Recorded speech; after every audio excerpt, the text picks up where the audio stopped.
Wakizashi's Tea House. Please subscribe. Konnichiwa minasan, this is Wakizashi coming to you from the tea house over in Japan. How are you doing tonight? Are you good? I'm feeling a bit hot and sticky. It's very humid tonight. Can you hear the crickets chirping away in the background? I hope not. Anyway, in today's video I want to do a review of Batman issue 112. This is the first part of Fear State. It's written by James Tynion IV with art by the fantastic Jorge Jimenez, and the price is, well, the rising price of DC Comics is $4.99. For that you get the main Batman story and you get a backup Clown Hunter story, which was okay. That's all I'll say about that. So let me read a little bit of the synopsis for this issue. Here we go. A story over a year in the making and set into motion with Infinite Frontier issue 0, which I haven't read.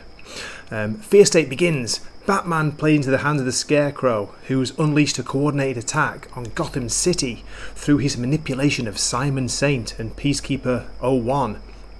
But there are other forces at work, with the emergence of an anti-Oracle spreading fake news, sound familiar, across all channels, and inciting terror and violence on the streets of Gotham City. So, what did I think of this issue? Let me tell you.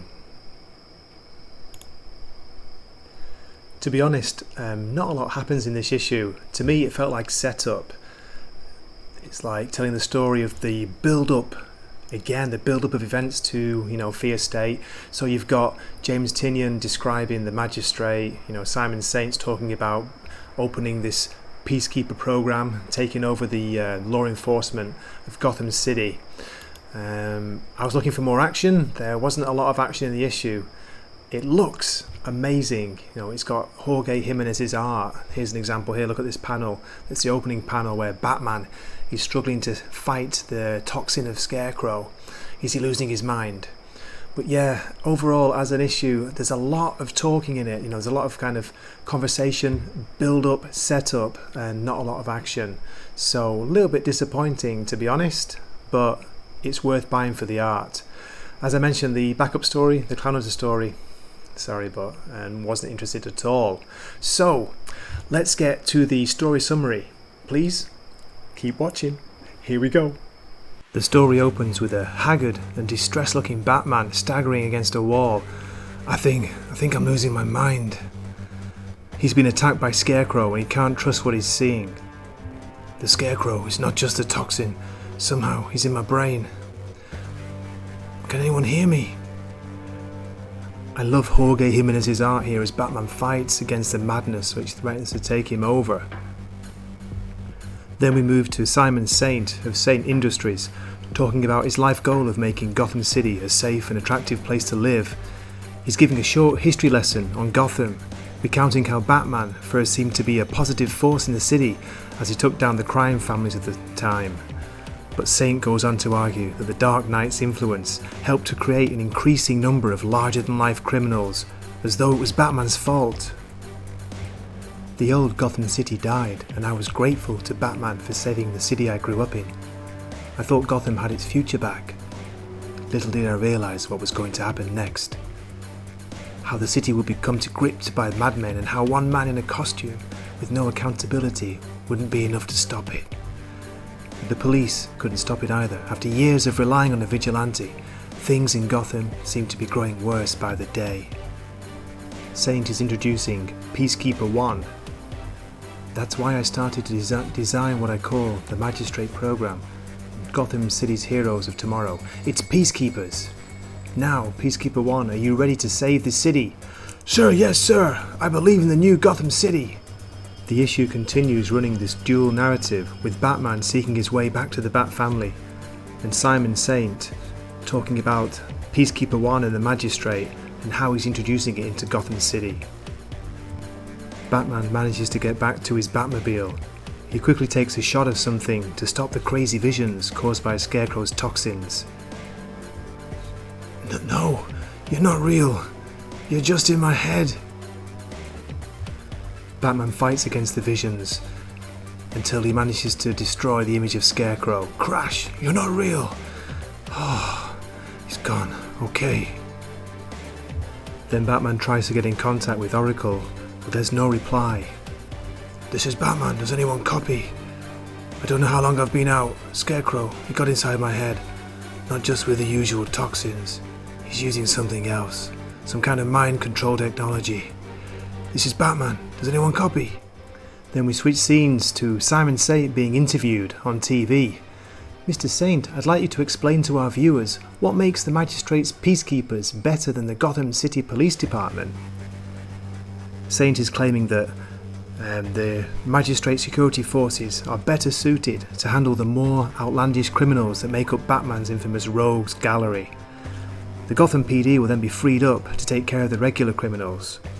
There's a nice line here from Simon Saint where he says, "It's not about them being better, it's more the simple fact that our police were not trained to fight costumed lunatics with weapons and abilities out of a science fiction novel." I like that. He then reveals the identity of Peacekeeper 1 as Sean Mahoney, the hero of A-Day. He's taking the mantle of Peacekeeper 1. "My peacekeepers are the right tool to solve the sort of crisis Gotham finds itself in all too often these days." And then he goes on to say, "And unlike costume vigilantes like the Batman, Peacekeeper 1 is fully accountable." But after the interview's over, we discover that things aren't going as well as they appear, or as well as Simon Saint is trying to say they are.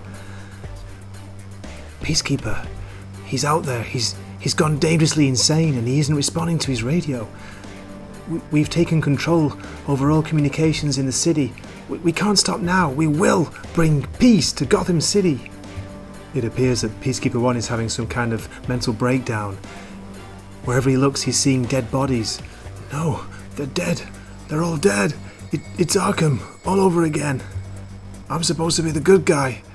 What the hell's wrong with him? Hey, isn't that magistrate guy, Peacekeeper 1? Peacekeeper starts seeing strange visions. Looks like Joker toxin pouring out of the mouths of the people. "I'm gonna be the hero of Gotham City. I won't let this happen again." The scene then switches to the clock tower, where we catch up with Batman. He's overpowered by Cassandra Cain, who's wearing her own batsuit. She's surprised to discover that Batman's alive. "You've been training." "You are alive?" "Of course I am." When Batman asks why she says such a strange question, Oracle tells him a fake Oracle has been spreading false news of Batman's death. Whoever is behind it is spreading fear through the mass media and communication networks, trying to keep the public afraid and scared to go outside. Sound familiar? I wonder, was it intentional by writer James Tynion? What do you think? "I'm guessing you haven't heard the messages from the new Oracle." Batman tells Oracle, "Our priority needs to be finding Peacekeeper 1. Scarecrow loaded a gun and unleashed him on Gotham City, but I need to get myself in order first. Can you reach Ghostmaker?" "Batman, I presume this means the reports of your death have been greatly exaggerated." "Greatly might be an overstatement. Are the Unsanity Collectives safe?" "That's a bit complicated." Then the scene shifts down to a strange jungle growing beneath the sewers of Gotham. We find Poison Ivy, Harley Quinn, and some members of the Unsanity Collective. What is going on down here? It's unsure and unclear. Back to the clock tower where Batman and Oracle are trying to work out what's going on. "Scarecrow clearly has a bigger plan in play.